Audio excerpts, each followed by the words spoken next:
بسم اللہ الرحمن الرحیم. السلام علیکم. ہماری یہ جو 12 ویڈیوز کی سیریز کو اپلوڈ کیا گیا ڈاکٹر اسرار احمد کے جواب میں، اس میں کامنٹس جو آتے رہے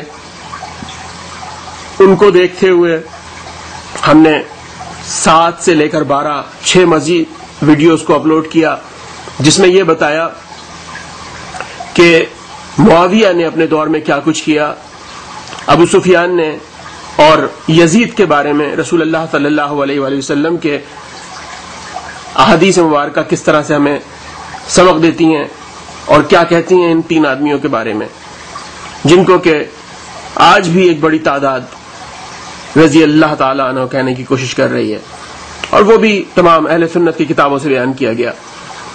اب پھر بھی کامنٹ کچھ اس قسم کے آئے کہ جب ضرورت پڑی اور کسی قسم کا ریفرنس لکھائی کے ذریعے دیا گیا تو اس کو پھر وہی بات جو سارے زمانے سے ایک ڈھول پیٹتا چلا آ رہا ہے کہ یہ تمام شیعہ جو بات کرتے ہیں وہ جھوٹ کرتے ہیں.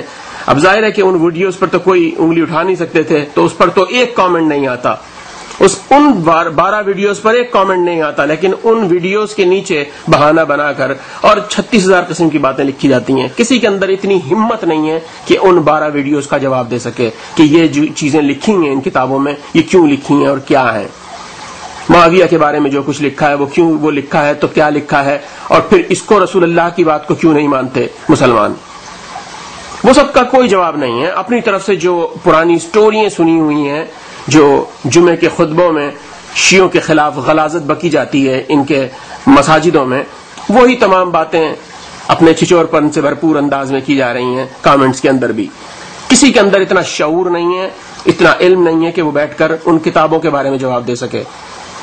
اب بہرحال اب مجھ پر ایک الزام لگایا گیا کہ میں نے ایک جھوٹی حدیث کامنٹ میں، جب میں نے ایک آنسر میں کامنٹ کے جب میں نے حدیث کو پیش کیا گیا، اس کا حوالہ پیش کیا، تو کہا کہ وہ حضرت عائشہ کی تو کوئی بکری نے کبھی کچھ کھایا ہی نہیں، وہ بکری تو شیعوں کی نکالی ہوئی حدیث ہے اور ایران سے آئی ہے اور ایران سے چھپی ہے.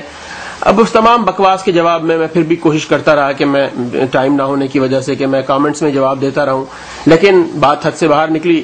اب میں دوبارہ ایک ویڈیو بنا رہا ہوں کہ جس کے ذریعے میں ثابت کرنے کی کوشش کر رہا ہوں کہ جو میں نے حوالہ دیا تھا وہ آپ ہی کی کتاب سے دیا تھا. اب یہ میں آپ کے سامنے پیش کر رہا ہوں، سنن ابن ماجہ، اس کی جلد نمبر ہے 2، سنن ابن ماجہ شریف. اب میں کھول کر اس کتاب کو آپ کو بتاؤں کہ کون سی اشاعت ہے، کیا ہے یہ، کس طرح سے میرے پاس کون سی کتاب موجود ہے، تاکہ اگر آپ خریدنا چاہیں اور دیکھنا چاہیں میرے حوالے کو تو آپ کسی لائبریری سے کسی دکان سے جا کے دیکھ سکتے ہیں. سنن ابن ماجہ شریف، اسلامی اکادمی، اردو بازار، لاہور، پاکستان سے شائع ہوئی ہے. یہ اس کی مزید تفصیلات اگلے صفحے پر موجود ہیں. یہ دیکھ لیجئے، نام کتاب سنن ابن ماجہ، اور پھر اس کے ساتھ اسی طرح سے اسلامی اکیڈمی لاہور، عرفان افضل پرنٹنگ پریس لاہور، یہ جو چھپی ہے. کتابت کرنے والے حسین احمد، نفیس دارالکتابت، حضرت کیلیان والا گجرانوالا، اور تاریخ اشاعت جنوری 1990. اب اگر اس اشاعت کے ذریعے آپ پہنچ سکتے ہیں اس کتاب تک کہ 1990 کا چھپا ہوا ایڈیشن لیں گے آپ تو آپ کو پیج نمبر تک سیم ملے گا، لیکن اگر آپ کو یہ ایڈیشن نہ مل سکے تو میں ابھی آپ کو بتاتا ہوں کہ آپ کس طریقے سے اس حدیث کو ڈھونڈ سکتے ہیں. اس روایت کو ڈھونڈنے کا طریقہ،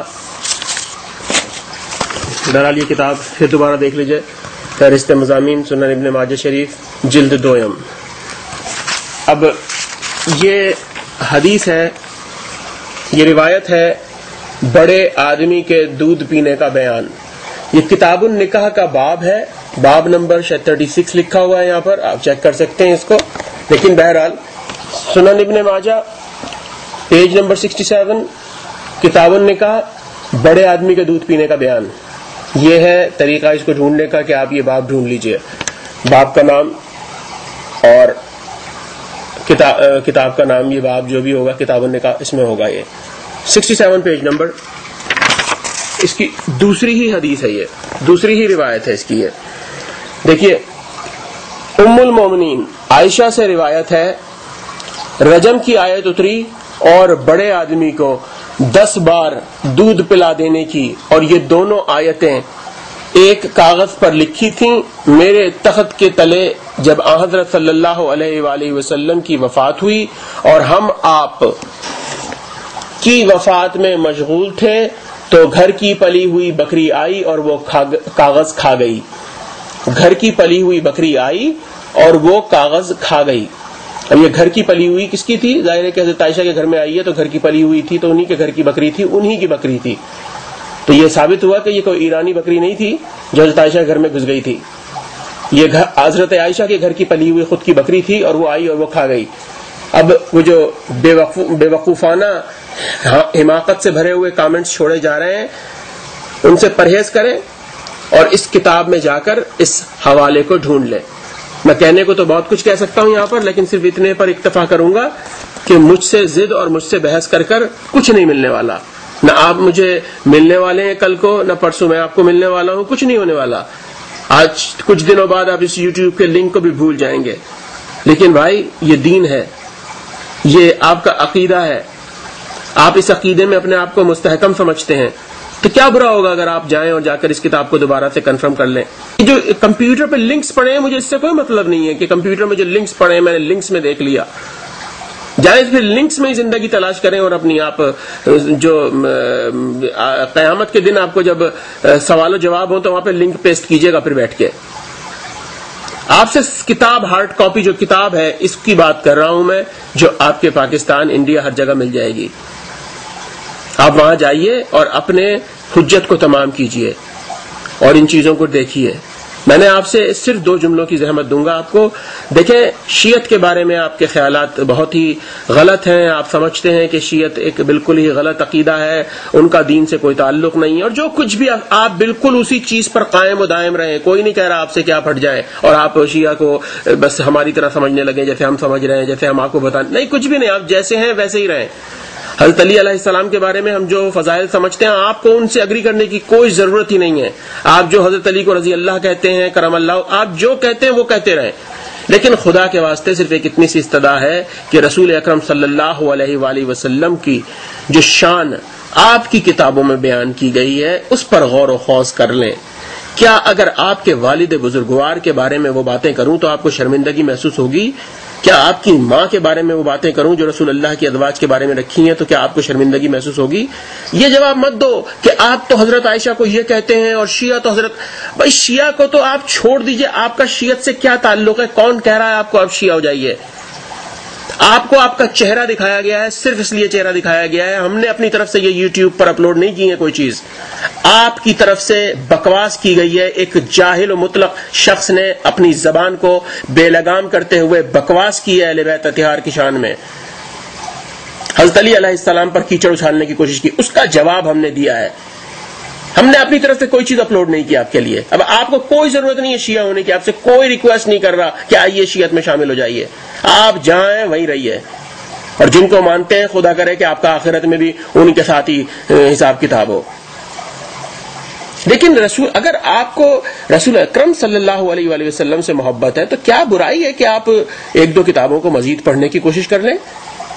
اگر آپ کو اپنے عقیدے کی باتیں جو آپ کی ہیں وہی آپ کو ملتی ہیں آگے پڑھنے کے باوجود بھی، تو یقین جانیں آپ کا عقیدہ ہی مستحکم ہوگا، آپ کا ایمان اور مضبوط ہو جائے گا. لیکن اگر کہیں کوئی سوال جھول نظر آتا ہے، آپ کو لگتا ہے کہ یار یہ بات تو میری ماں کے بارے میں لکھی ہوتی تو مجھے یقین نہ آتا، مجھے غصہ آ جاتا، یار یہ بات تو میرے باپ کے بارے میں بھی لکھی ہوتی تو مجھے غصہ آ جاتا. اور یقین کیجئے ان 12 ویڈیوز میں ابھی کچھ بھی نہیں بھیجا میں نے خیال کیا، کوشش کی ہے کہ کسی طرح سے دل آزاری نہ ہو جائے. ہمارا مطلب صرف نکل جائے کہ ہم جو چاہ رہے ہیں، جو بتانا چاہ رہے ہیں کہ یہ تمام روایات بھی ان کتابوں میں موجود ہیں، یہ کیوں نہیں پڑھی جاتی. لیکن دشمنی ہے اہل بیت، دشمنی ہے علی اولاد علی میں. اسرار احمد نے بکواس کی، وہ بکواس جو کی، بہرحال وہ ہمیں اس بات سے مطلب نہیں ہے. وہ اسرار احمد کو ایک عالم دین شیعہ نے چیلنج کیا ہوا ہے، صاف طور سے انہوں نے بیان کیا ہے کہ سورہ احزاب پہلے آئی ہے اور سورہ نساء جس آیت پر اسرار نے بکواس کی ہے وہ آیت بعد میں آئی ہے. جب سورہ احزاب میں رسول اللہ صلی اللہ علیہ وسلم کی اہل بیت کو پاک و طاہر کر دیا گیا، بقول آپ کے کر دیا گیا، تو پھر اب وہ 4 سال بعد دوبارہ نجاست سے کیسے قریب ہو گئے؟ خیر آپ کا عقیدہ تو یہاں پر یہ ہے کہ رسول اللہ کو حضرت جبرائیل آ کر آپریشن کر کے گئے تھے، بخاری شریف میں سرجری کی گئی تھی.